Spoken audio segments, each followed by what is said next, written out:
I'll just need to ask you to stand up here. I don't know how to move the camera down.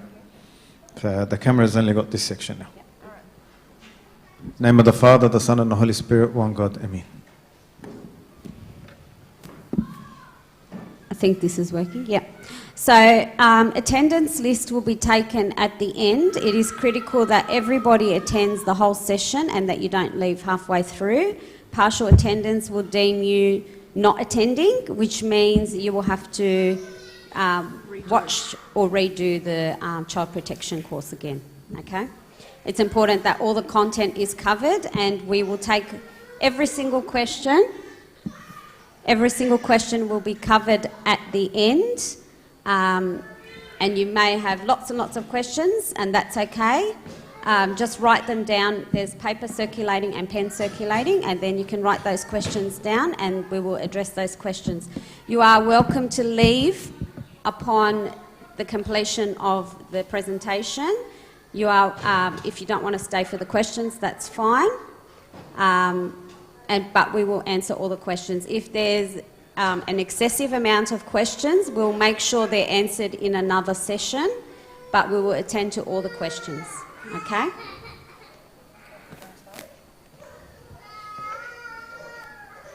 So firstly, the purpose of this is it's a legal requirement that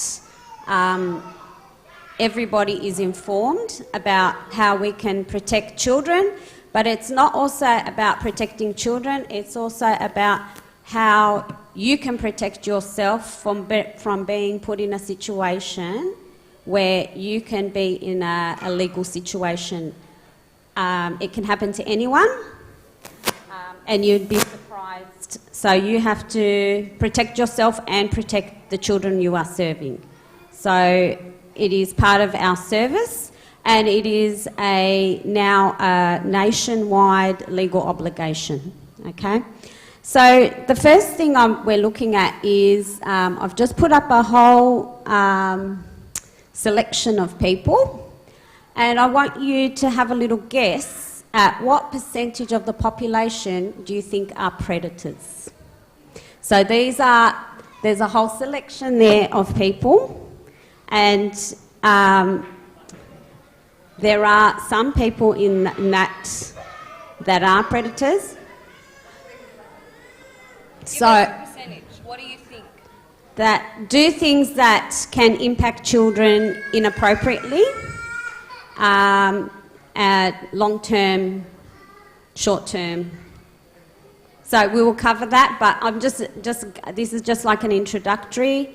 I've put up a picture of a whole selection of people. How many do you think our population are predators? Just a guess. Just give it a guess, yeah? 10%? 2%? 30%? 20%? 45%? So when we're referring to a population, I'm referring to our church population, I'm referring to the community population, I'm referring to outside of the community. It could be anywhere. Like if you're travelling, it could be your street, your suburb population, okay? So if you took a cohort of people, what percentage do you think that could be predators? So we've had 2%, 45%, 30%, 20%, okay? So this is statistics we actually got. So this is current, it does change. So about 24 to 26% of the population are predators. So roughly a quarter of the population. 1 in 4. So every 9 minutes, that victim is a child. And meanwhile, only 25 out of every 1,000 perpetrators will end up in prison. So there's a lot that goes unrecognised. Children are too scared often to come forward and say something. And it is our obligation to keep an eye out and protect these children, because sometimes there are signs. Sometimes we will be the people that they come to confide in. So We've just got one child in here that needs to leave. Sorry.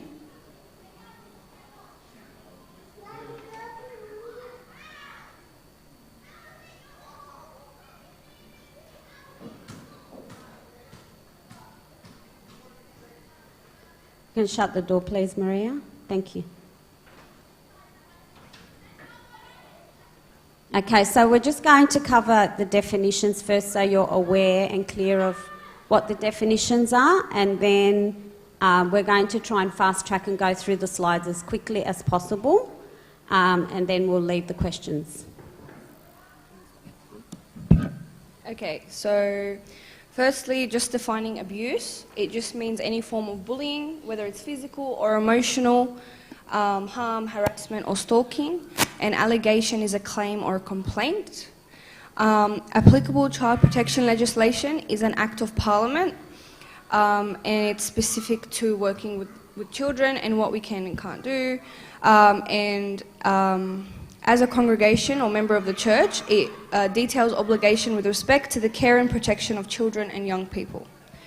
So this just also explains what a child and young person is. It's anyone under the age of 18.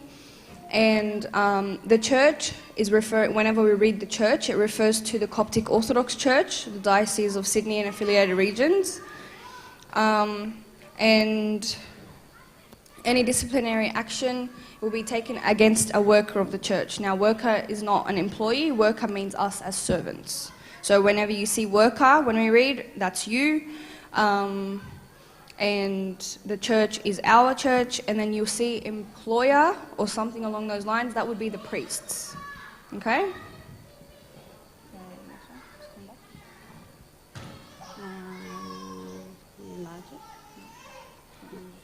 Okay, so misconduct means unacceptable or improper behaviour. This includes, but is not limited to, sexual conduct committed against, with, or in the presence of a young child or young person, any serious neglect or child or young person, any serious assault of a child or a young person.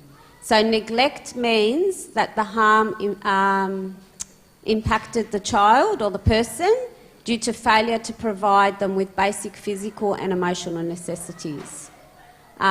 So reasonably practicable, meaning that you have to take whatever steps necessary. Sorry, when I stop I can see children coming through, so I have to stop.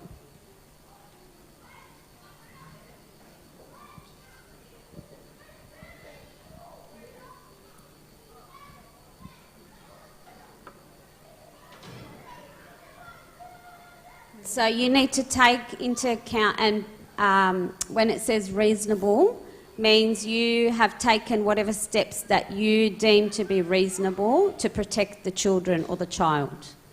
So reportable conduct, which is under the applicable child protection legislation, places an obligation upon a person to report the conduct to the relevant authority. So that relevant authority is our two abunas in our church.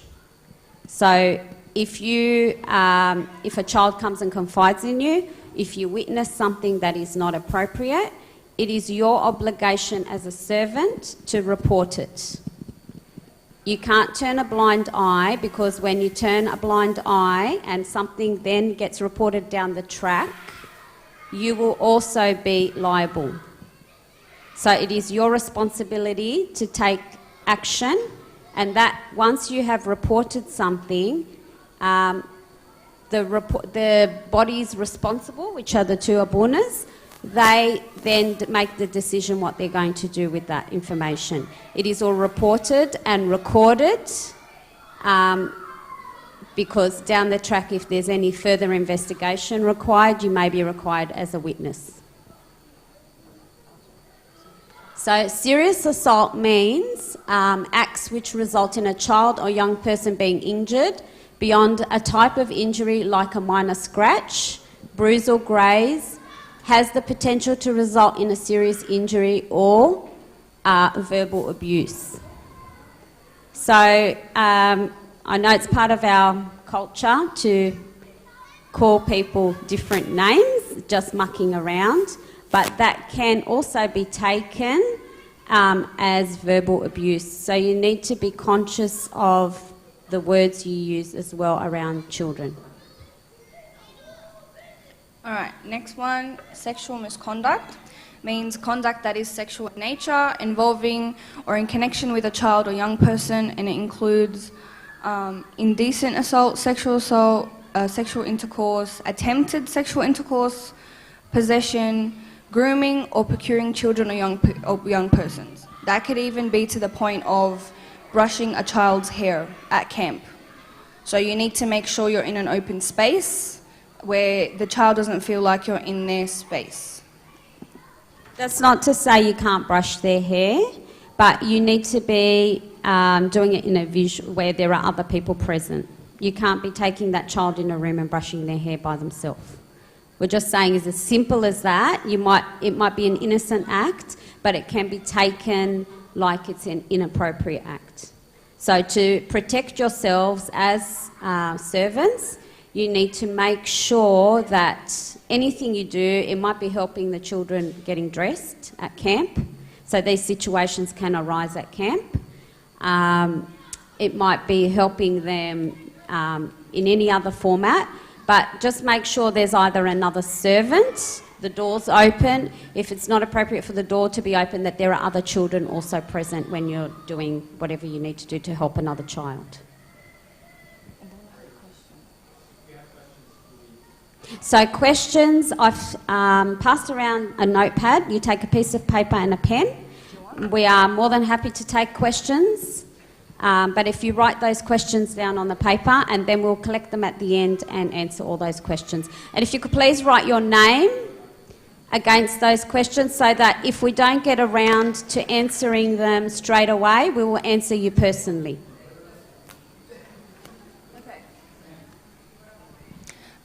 Next one is a worker, which I mentioned before. Any person who is engaged in the work of the church.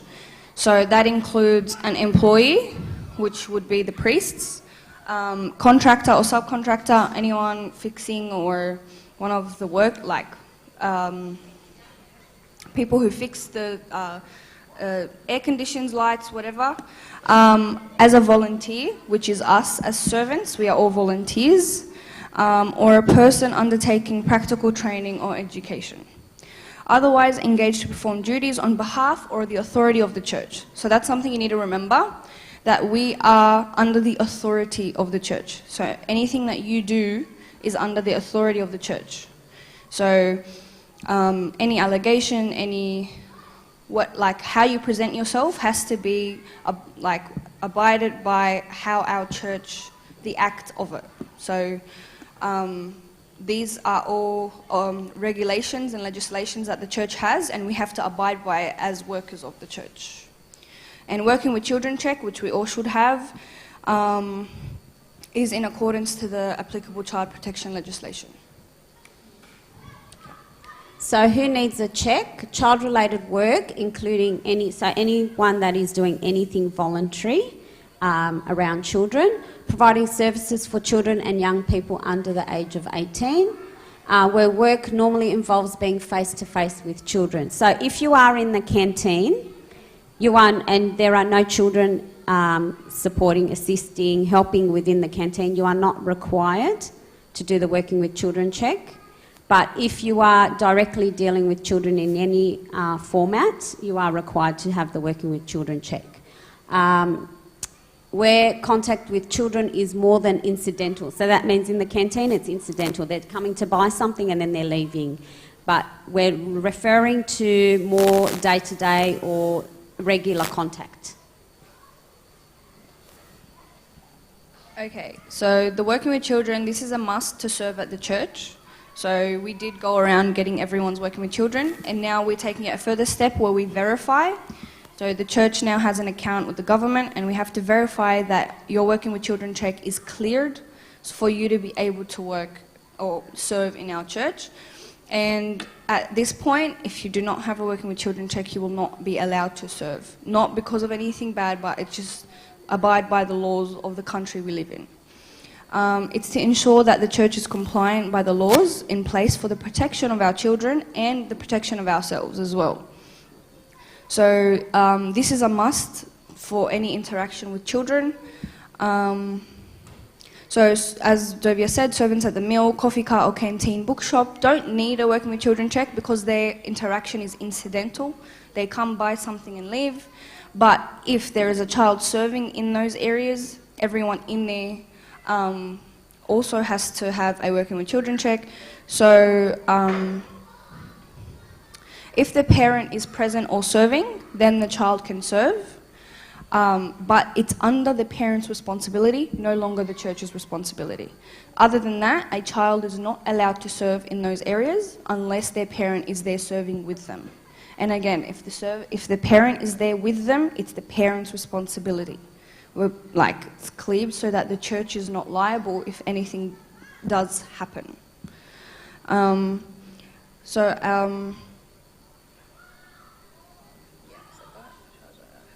Okay, that's it. So recruitment and engagement of workers. So that's servants, again referring to servants. The church shall screen all prospective workers, and bracket servants, prior to the time of the engagement in accordance with the applicable child protection legislation. That includes the working with children check and then the verification, which is done as well. So as a minimum, all prospective workers shall complete and provide the church with a copy of the completed screening document contained in the annexure, which is, I think it was sent out in the servants' feed on WhatsApp, so everyone should have signed that one as well. Persons that have a conviction for specific offences relating to children or young people or fail to follow the above will not be engaged by the church as workers for the role, for roles that involve any level of interaction with children or young people, independent supervision or monitoring of children or young people. For example, in the playground, Sunday school service with the children, or camps, anything that involves working with children, those servants will not be allowed to engage in any of those services. In the event that a worker is convicted of an offence relating to children or young persons during their engagement with the church, they are to disclose this to their supervisor or person of escalation, which is usually the two clergy, which are the two priests of our church, irrespective of whether the events of the subject of conviction occurred outside of their engagement with the church. So if something happens outside or has happened a long time ago, it is their obligation to still report it to the clergy, and then the clergy can make a decision based on that. So what we're doing today is training and education. So it's literally just so that everyone is under the same, same observation, same ideas of what we are going to do as servants. And a refresher will be conducted every 2 years. Now this is just the first training in a series of multiple. The more Dovia and I know, the more we get trained, the more we will train you. This is the first stage of a 5-year plan, I think, with the diocese, where it will take us step by step to make sure that our church is compliant and safe. So supervision. Where you are with children during service, you must make sure the following. Make sure that there are 2 servants in close proximity or another adult. So you can't be by yourself in a room with children. It is essential. Actually, it is not just essential, it is you need to legally follow this, that there needs to be another adult with you in the room with the children. I know this will stir up some questions, so feel free to write them down. So it may mean that you have to have two Sunday school classes in the one space. So for example, if there's only one servant available, you might have to have, and one parent helper, you might have to have the 2 in the one space. Also, any parent helpers need to have the working with children check as well. They can't just tag in and say, I'm helping. they have to have a working with children check. If there's a situation where there's only one servant available, and they need to serve in an open space where the other adults are present, and they need to be visible. So it might mean that you have to take your Sunday school class out into another open space somewhere. Yes, so it can't be one-on-one. So if there happens to be one Sunday where there's only one child, then that child, of course, doesn't miss out on Sunday school, but it needs to be either combined with another Sunday school class or in another open space.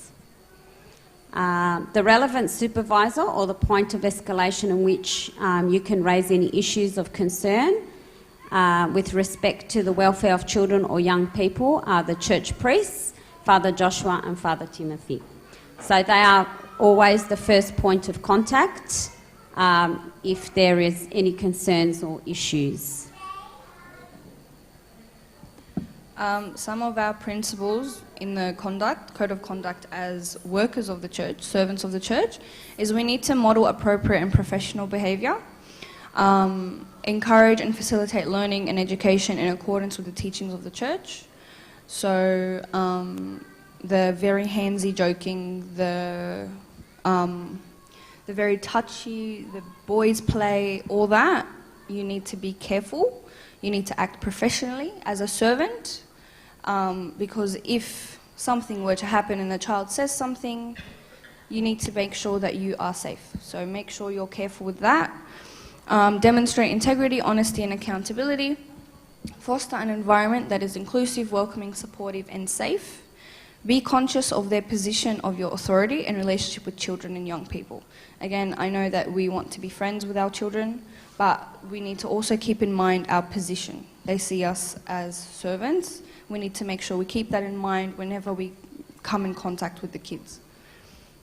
Take appropriate action to ensure reasonable, practicable and the health, safety and well-being of the children and young people. Make sure that they are safe, they feel safe, their well-being, health and safety is all accounted for.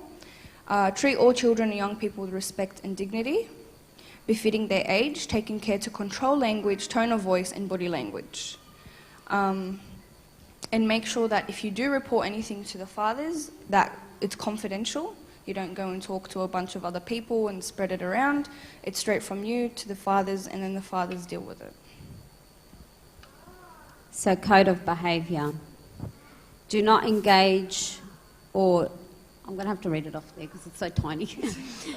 Do not engage in or tolerate any of the following: invading the privacy of children or young people when they are showering or toileting.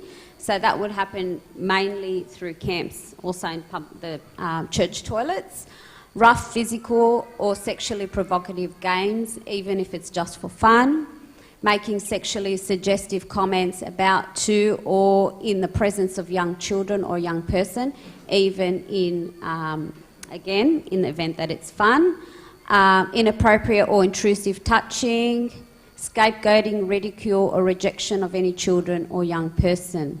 Interact with children according to the beliefs of the church, which include guiding the children using discipline, not physical punishment. Do not invite a child or young person to the worker's home alone. So if you decide to have a Sunday school event or party, that's okay, as long as it's not just one child coming to your home. So, and that involves permission notes from parents and having consent from the parents as well. So it is still acceptable to have events and to invite them, as long as they're not in isolation. And outside of the church premises without the consent of the parent or guardian, and it says preferably in writing. It needs to be in writing. Worst case, I think there was a bit of like a discussion about whether a text message would be appropriate. I think that's a very last case resort, but we really need to have permission notes done.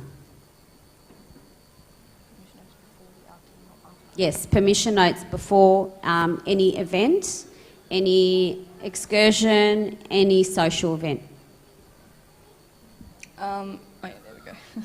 Permission notes are a must before outings. If a child fails to do so, they cannot go. No more of they show up, they come, they get the permission note later, or they can't get in the car with you, or they can't be at that place without a permission note. It's for our safety as well as the children's.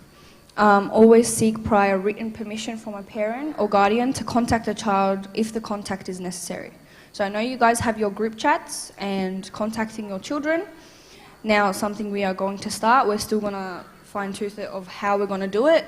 We need to get consent from the parent to be able to call a child or be able to message a child. So you cannot message a child one-on-one without the parent knowing, and you can't add them to any group you have without the parent knowing. Sign consent, give the consent to the Borners or Sharon or us, and we need to keep it on file. Ensure that you are never alone with a child where you can't be seen. So these are either with one child but two servants, one child open space where other adults are around, or with two children, never alone one-on-one, ever. Especially in a place where people can see you. Worst case, keep the doors open, make sure that somewhat it's visible that it's just you and them, personal space. If you're alone on a Bible study or al-han, door open, or again, go into a space where everyone can see you. So when you are transporting children by the church, it's also consent from the parent, which we can include into the permission note. Children and young people must be transported safely, so no overcrowding buses or cars. And do not share sleeping accommodation with children and young people. If this is unavoidable, make sure there are at least two servants in the room. So at camp, if you are in the same room with children sleeping in the cabins, never be alone with the children in the room. Two servants go in, two servants go out. One servant alone, no. Guidance for disciplining. We need to be insistent, consistent and persistent. So never use physical force, displaying a calm tone and gentle use of positive language. Use Christian means to address any challenging behaviours such as swearing, racism or calling each other names. Use Christian principles to establish simple and clear ground rules. Children and young people should participate in establishing these rules to ensure that they understand what behaviour is acceptable and any consequence of behaving in a non-Christian manner. So really good idea at the beginning of the year, at the beginning of your Sunday school class, for the children to put together the Sunday school rules, rather than you say, these are the rules and this is what we have to do. Get the children to formulate the rules in a positive tone. So, and then that means they own those rules, and then they're more likely to follow them because they put them together. So you might just get a piece of cardboard, or you just type them up and then print them out and have them visually displayed in your Sunday school class for the year. And you can remind them, remember you said this, or let's read through the rules at the beginning. That helps you with the discipline, and it supports the children to know that they put these rules together, that they should follow them as well. So discuss the child or young person's behaviour with them away from a group. So if a child's done something wrong or been inappropriate in Sunday school, or on an activity or outing, it's not a good idea to ridicule them in front of everybody else. The suggested idea is to take them aside, still visual, so that you're not taking them in a private space, but you are talking to them one-on-one, and in a very calm voice, and explaining what they're doing is not appropriate. So the idea is just explaining what they've done wrong, encourage remorse, ways they can take responsibility for their actions, and leave it on a positive note. Never reject a child or young person, just their unacceptable behaviour. Each child or young person is unique, special and individual, and each child or young person needs a different method of being dealt with. We therefore need to ask ourselves, why is the child or young person behaving like this? So you can't have a punishment or a reprimand for one child. You will get to know your children in your class, and some children you have to accommodate differently because we are not all the same, and some children have their understanding or their processing might not be exactly the same as another child. So you need to be, part of the beginning of the year is getting to know your children, getting to understand how you can get them to interact in a positive manner. It is also important to create a relationship, so bonding with children to ensure a successful and safe environment, because no child will respond to you if you haven't established a relationship with them. If you don't have a positive relationship from the beginning or build up a peaceful network with them, then they will not be comfortable to listen to you and they will not be comfortable to confide in you either. Okay, responding to allegations of risk of harm and misconduct. So workers, so us as servants, are to report to the supervisor or our point of escalation, which is Father Josh and Father Tim, any disclosures or reasonable suspicion, acts of omission or reportable conduct negatively impacting a child or young person. Now this can include abuse, neglect, serious assault, misconduct or sexual misconduct. Now this doesn't just mean at church. If they mention something from home, if they mention something from school, if they mention anything, you need to tell the priests so that if you don't and something does escalate, it is on you. So we need to make sure we go up the chain. If we hear anything or suspect anything, you tell a priest. If something doesn't come out of it, no problem. If it does, we've done the right thing, and then they'll take it from there. The church shall conduct reasonable inquiries and investigation into any allegation of misconduct. If a worker is involved, they will do it very professionally and confidentially to make sure that no one talks and no one gets involved more than should be. The church shall confidentially document and retain any findings and or recommendations arising of any inquiry or investigation. In the event that there is a finding of misconduct, the child or young person, the matter should be reported to the bishop for consideration and a determination of any appropriate action. Irrespective of whether an allegation is sustained, the compliant or alleged victim shall be supported by the church. So we are not attacking people here, we are supporting everyone. This whole purpose is to support us as servants and the kids. Any worker who is found to have made anything malice or the allegation is correct, they will be subject to disciplinary action determined by the diocese and the priests. Just also keep an eye on the children that you're serving. If you're seeing constant bruising on the same child or injury, yes, of course, children injure themselves and have accidents, but if you're seeing it on a regular basis, that is a bit of a red flag, and you can ask the child on the side. Quite often, if it is abuse, they will say, I just bumped into a wall or I bumped into a door, but it's more the regularity of it, and it is still your obligation to report that to Father Joshua or Father Timothy. Procedural fairness and access to resources.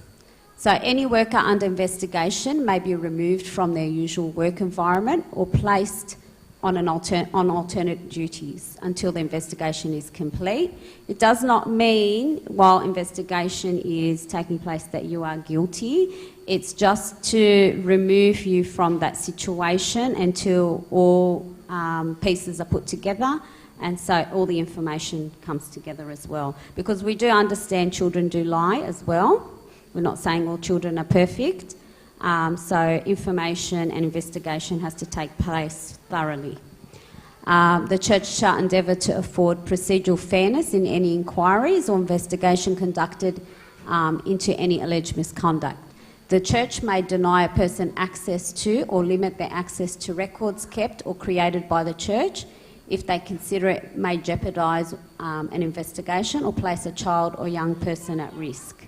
So the whole purpose of all of this is to protect the children and to protect you as servants. Last slide about confidentiality. I know we mentioned it a lot, but it is very important we keep bringing it up, especially in our community. We need to make sure we look out for each other, keep each other safe and our kids. So the church shall endeavour to maintain confidentiality over the information obtained, including the names of witnesses or people involved in the course of any inquiries or investigation. All workers involved in the reporting or investigation of allegations shall be mindful of the sensitive nature of the issue and take all reasonable steps to maintain confidentiality and respect the privacy of those involved. Fairness equals innocent until proven guilty, which is what Dovia did mention, is that just because there is an allegation, and if you are the person reporting it, doesn't mean they're guilty. There is always a process to go through, and remember, we love each other as servants, not the conduct that does happen or that the child does or whatever it shall be.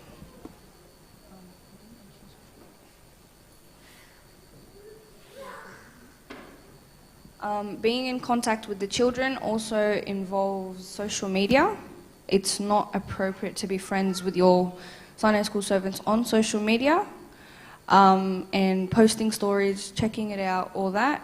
And if that is the case, you need written consent from the parent, and you need to be mindful of what the child can see from you on social media and what you can see of the child on social media, and any private DMs or whatever it is that goes on. That is a very grey area. Either don't do it to be safe, or written consent is a must. So that includes Facebook, Instagram, WhatsApp, TikTok, Snapchat, everything. Yep, thank you. All right, so do you have a question?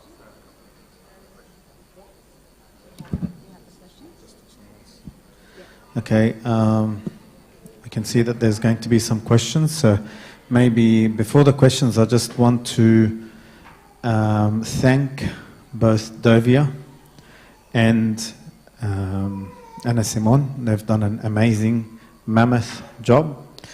But importantly, also mention what their qualification is. So why we actually asked them to do this. Both of them, as you notice, are teachers, and schools are way ahead of us in this project or in this process. And both of them have had to sit through this a lot for their schools. Dovia has a wealth of experience in schools. And I won't mention the number of years so that she doesn't get upset. Anna Simone is a young up-and-coming teacher who is also involved in this at school. So we thank them for volunteering. They are the two they are the two responsible persons for this WWC, working with children. They represent WWC. They represent our church in a committee that is at the diocese level. So this project is driven by the diocese. There's a committee within the diocese. Both Anna Simone and Davia, they go represent us there, and they bring the information back to us. That's their job, and that's what they do here for the church.